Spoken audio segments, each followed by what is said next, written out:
Hi friends, इन दिनों social media पर एक बात बार बार मेरी आंखों के सामने आ रही है कि एक लड़का है, वो बड़े ही एटीट्यूड के साथ कह रहा है कि 370 रुपये की बिरयानी खिलाई, वसूलूंगा तो हुई। या एक मेडिकल स्टूडेंट है, बहुत ही इनोसेंट बन के हंस हंस के कह रही हैं कि जो डेड बॉडीज़ हमारी स्टडीज़ के लिए आती हैं, हम कभी कभी उनके प्राइवेट पार्ट की साइज़ का मजाक बनाकर हंसते हैं। मुझे लगा कि ये कौन से देश की बातें हैं। अब सोशल मीडिया एक्सप्लोर किया और शिवांकर मिश्रा जी और ऐसे कई यूट्यूबर्स के वीडियो देखे तो मालूम चला ये सब बातें हमारे ही देश में हो रही हैं। कोई यूट्यूबर हैं प्रणीत मोरे, उनके शो में ये बातें हुई और ये बातें मतलब देख कर सुनकर मन को बहुत तकलीफ़ हुई और मुझे लगा एक रिस्पॉन्सिबल सिटीजन होने के नाते मुझे भी इनका विरोध करना चाहिए, इस पर बात करनी चाहिए। और तब मुझे याद आई एक थ्योरी जिसे हम कहते हैं ब्रोकन विंडो थ्योरी, जिसे विल्सन एंड ये जॉर्ज किलिंग ने दिया है। उसमें उन्होंने कहा है कि जब हम समाज में छोटी छोटी समस्याओं को अनदेखा करते हैं तो वो छोटी समस्या एक दिन बहुत बड़ी समस्या बन जाती है। और इसको उन्होंने समझाया था कि जैसे किसी बिल्डिंग में एक खिड़की टूटी हुई है, तो अगर उसको ठीक नहीं किया जाए तो धीरे धीरे करके और भी खिड़कियाँ टूटती जाती हैं, क्योंकि तब वो टूटी खिड़की सिर्फ एक टूटी खिड़की नहीं रहती, बल्कि समाज में एक संदेश बन जाती है कि यहाँ सब चलता है, हमें फ़र्क नहीं पड़ता, आप कुछ भी तोड़ सकते हैं, कोई भी मर्यादा लांघ सकते हैं। यही आज हमारी सोशल सेंसिटिविटी है, जिसको मैं कहूँगी सामाजिक संवेदनशीलता के साथ हो रहा है, जो धीरे धीरे धीरे कम हो रही है। फ्रेंड्स, मुझे लगता है ये इकोनॉमिक्स का खेल है और हमको संवेदनहीनता के ट्रैप में लिया जा रहा है। कभी बहुत ज़्यादा हिंसा दिखाकर ये जो चैनल्स पे जो डिबेट होती है उसमें लड़ कर तरह तरह के नैरेटिव बनाकर, और साथ ही कॉमेडी के थ्रू। ये जो कॉमेडी है वो आपको याद होगा पहले हल्की फुल्की मजाक होती थी, ऑफिस और ऐसे कई बढ़िया बढ़िया शो आते थे जो कि सोशल सटायर भी होते थे और हम एंजॉय करते थे। ये ही कॉमेडी धीरे धीरे करके इसमें डबल मीनिंग जोक्स आने लगे, महिलाओं पे, बच्चों पे या किसी भी इंसान पे अपमानजनक टिप्पणियाँ होने लगी। आपने कपिल शर्मा शो देखा होगा। कपिल शर्मा शो में वो जो उसकी वाइफ बनी है, उसके नाक पर, उसके होठों की शेप पर, चेहरे पर, उसकी हाइट पर बहुत मजाक बनाता है और हम सब उस पर खूब हंसते हैं। इतना हंसते हैं कि हमने उसके शो की टीआरपी को बढ़ा दिया, नंबर 1 शो कर दिया। और सिर्फ हम ही नहीं हंसते, जो उसमें सेलिब्रिटीज़ आते थे वो भी हंसते थे।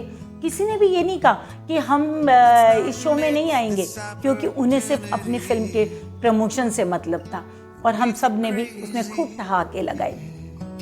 धीरे धीरे करके, मैंने कहा ना, यहाँ ब्रोकन विंडो थ्योरी की बात है कि जब कुछ चीज़ों को अनदेखा किया जाता है, उन पर हंसा जाता है, तो धीरे धीरे वो बढ़ती जाती है। ऐसे ही हमारी संवेदनहीनता भी बढ़ती गई और धीरे आए रणबीर अलाहाबादिया।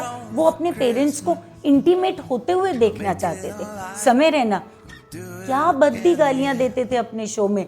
वो डिसेबल बच्चों पर भद्दे कमेंट्स कर रहे थे। हमने सब कुछ कहा, हाँ चलता है ना, हमने अपनी मोरालिटी को सेव कर लिया, हम गालियाँ नहीं देते, हम ऐसी बातें नहीं करते, लेकिन हम इन सब चीज़ों को देखते हैं, इन सब के शोज़ की टीआरपी बढ़ाते हैं। इस तरह से धीरे धीरे आगे बात बढ़ी। अपूर्वा माखीजा और बहुत सारे यूट्यूबर्स हैं, या ये जो स्टैंड अप कॉमेडी के नाम पे पता नहीं क्या क्या कर रहे हैं। और अब बात यहाँ तक आ गई कि प्रणीत मोरे के शो में एक लड़के से पूछा जाता है तो वो कहता है मेरी एक गर्लफ्रेंड बनी थी। गर्लफ्रेंड कैसे? मतलब एक प्रोग्राम में मिली, मैंने वहाँ पर उससे बातचीत करी और उसको मैं कुछ खिलाने ले गई, हम घूमने चले गए और वो लड़की भी चली गई और वहाँ पर उन्होंने बिरयानी खाई। बिरयानी खाने के बाद उस लड़के ने उसको कुछ ऑफ़र किया, तो लड़की ने कहा नहीं, हम तो सिर्फ अच्छे दोस्त बन सकते हैं, तो मुझे घर छोड़ दो। तो उस लड़के ने कहा 370 रुपये की बिरयानी खिलाई है, वसूलूंगा तो हुई, ऐसे ही छोड़ दूंगा। मुझे लगा क्या वसूलेंगे ये, कौन से 370 रुपये? ये क्या अपने पिता पे कुछ खर्च करके वसूलते हैं या अपनी बहन को कोई गिफ्ट देके वसूलते हैं क्या? मतलब मन को तकलीफ हुई। फिर देखा तो वो जो एक लड़की हैं डॉक्टर सेजल पंवार, वो बड़े आराम से बता रही हैं, क्योंकि उनसे प्रणीत मोरे पूछते हैं कि क्या तुम लोग मेडिकल में सिर्फ ऐसे ही पढ़ाई वढ़ाई करते हो, सीरियस रहते हो या कभी हंसते भी हो? तो वो लड़की बहुत ही हंसते हुए कह रही है कि नहीं, हंसते हैं ना, जब वो डेड बॉडीज़ हमारे स्टडीज़ के लिए हमारे सामने आती हैं तो हम उनके प्राइवेट पार्ट की साइज़ की मजाक बनाकर हंसते हैं। मुझे लगा ये क्या बातें चल रही हैं, और समाज का पतन देखिए किस लेवल तक पहुंच गया। मुझे चिंता या गुस्सा सिर्फ उस एक आवाज़ पे नहीं है जो मंच पे खड़ा होकर कुछ बोल रहा है। मुझे चिंता उस समाज पे जो वहाँ लोग बैठे हुए हैं, जो यूथ बैठा हुआ है, जो इन बातों पर हंस रहे हैं, ठहाके लगा रहे हैं, उनकी भी हो रही है। क्योंकि मंच पे जो बोल रहा है वो एक आवाज़ है, लेकिन जब वो भीड़ हंसती है तो वो आईना होती है समाज का। वो समाज है कि हमारा समाज, हम किस समाज में रह रहे हैं जो इतना गिर गया है। यहाँ पे मुद्दा हंसना नहीं है, मुद्दा है कि हम हंसना सीख किस बात पे रहे हैं। आपको कॉमेडी करनी है, लोगों को हंसाना है, तो सत्ता पर चोट कीजिए, पाखंड पर चोट कीजिए, सामाजिक कुरीतियों पर सटायर करिए, समाज बेहतर बनेगा। लेकिन जब हम मतलब अश्लील बातें करने लग जाते हैं, महिलाओं पे कमेंट करने लग जाते हैं, कमज़ोर वर्ग पे अभद्र कमेंट करने लगते हैं, जब हमें दूसरों की इंसल्ट, अपमानजनक टिप्पणियाँ हमें नॉर्मल लगने लग जाती हैं, तो समझ जाना चाहिए कि हम संवेदनशीलता खोते जा रहे हैं। और यहाँ पर ब्रोकन विंडो थ्योरी का सोशल एस्पेक्ट हमारे सामने आता है कि जब आपको हर अभद्र टिप्पणी नॉर्मल लगने लग जाए तो समझ लीजिए कि संवेदनशीलता की एक खिड़की और टूट गई है। और दुख की बात यह है कि जो ये संवेदनशीलता की खिड़कियां हैं ना, उनका टूटना दिखाई भी नहीं देता, क्योंकि वो किसी शोर के साथ नहीं टूटती, वो टूटती हैं हमारी हंसी के साथ, हमारी तालियों के बीच में।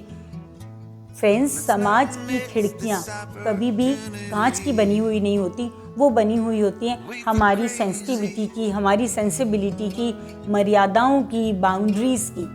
जब हर टिप्पणी पे हमको इस तरह की टिप्पणियों पर हम तालियां बजाने लग जाएं, तो समझ लेना चाहिए कि ये सिर्फ खिड़की नहीं टूटी है, बल्कि हमको खिड़की को टूटता हुआ देख के मज़ा आ रहा है, हम खुश हो रहे हैं। तो फ्रेंड्स, ये सारा इकोनॉमिक्स का खेल है, थोड़ा सा समझने की कोशिश कीजिए। उन्हें सिर्फ अपने व्यूज़ चाहिए, लाइक्स चाहिए, सब्सक्राइबर्स चाहिए, शोज़ में आकर उनको अपनी फिल्मों का प्रमोशन चाहिए, सब पैसा कमाने में लगे।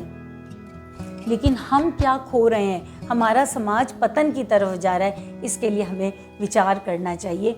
सामाजिक पतन की शुरुआत तब होती है जब संवेदनहीनता हमारा मनोरंजन बन जाती है। फ्रेंड्स, जागिए, समझिए, ये सब लोग पैसा कमाना चाहते हैं, सिर्फ अपने लाइक्स, व्यूज़, सब्सक्राइबर्स बटोर रहे हैं, लेकिन हमको ये सोचना पड़ेगा हमारा समाज कितना संवेदनहीन होता जा रहा है, किस पतन की ओर जा रहा है। इसलिए मैं कहूँगी कि ये जो लड़का है, इसको उसकी कंपनी ने जॉब से निकाल दिया है। ये डॉक्टर सेजल को उनके कॉलेज वालों ने थोड़े से दिन के लिए सस्पेंड कर दिया है, लेकिन मुझे नहीं लगता कि इससे ये लोग सुधरेंगे। और अगर इनको सुधारना है तो इन चीज़ों के साथ साथ हमें भी इसमें सहयोग करना होगा। ऐसे लोगों को अनसब्सक्राइब कीजिए, अनफॉलो कीजिए, सुनना देखना बंद कीजिए। तब हो सकता है कि दूसरा रणबीर इलाहाबादी या दूसरा समय रैना, दूसरा प्रणीत मोरे या डॉक्टर पवार, ऐसे लोग सामने ना आए। तो अगर आप अपने आप को वापस से एक अच्छा इंसान बनाना चाहते हैं तो बस इतना सा याद रखना पड़ेगा, सामाजिक पतन तब शुरू होता है जब संवेदनहीनता मनोरंजन बन जाती है। Thank you so much.